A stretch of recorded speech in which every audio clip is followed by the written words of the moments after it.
नमस्कार दोस्तों, आज मैं आप सभी को हाथी और दर्जी की कहानी सुनाने जा रही हूँ। अगर आप चैनल पर पहली बार आए हो तो चैनल को सब्सक्राइब कर लेना। एक गांव में एक दर्जी रहता था। वह नेक दिल, दयालु और मिलनसार था। सभी गांव वाले अपने कपड़े उसी को सीने दिया करते थे। एक दिन दर्जी की दुकान में एक हाथी आया। वह भूखा था। दर्जी ने उसे केला खिलाया।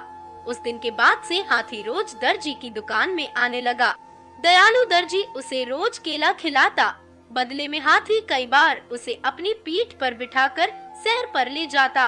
दोनों की घनिष्ठता देखकर गांव वाले भी हैरान थे। एक दिन दर्जी को किसी काम से बाहर जाना पड़ा।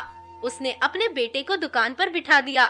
जाते जाते वह उसे केला देते हुए कह गया कि हाथी आए तो उसे खिला देना। दर्जी का बेटा बड़ा शरारती था। दर्जी के जाते ही उसने केला खुद खा लिया।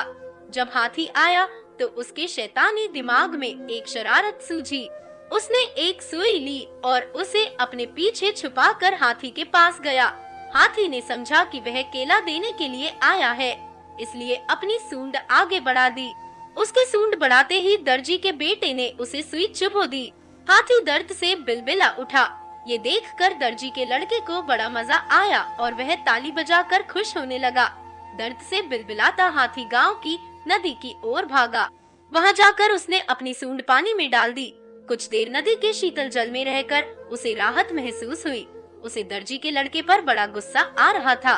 उसने उसे सबक सिखाने की ठानी और अपनी सूंड में कीचड़ भरकर दर्जी की दुकान की तरफ बढ़ा।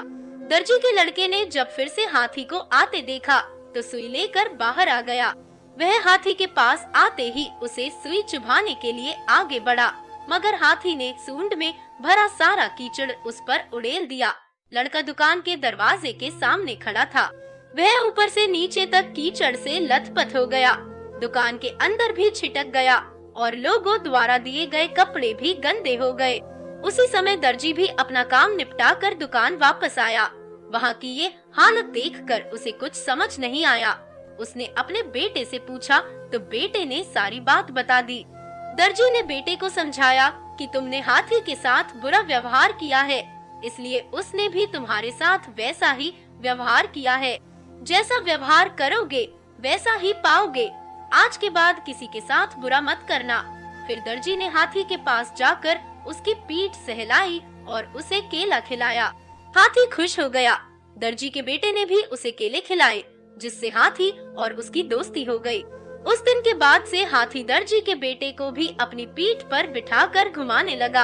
अब दर्जी के बेटे ने शरारत छोड़ दी और सबसे अच्छा व्यवहार करने लगा। सीख जैसा करोगे वैसा भरोगे। जैसा व्यवहार दूसरों से चाहते हो वैसा व्यवहार दूसरों के साथ करो। बुरे काम का बुरा नतीजा।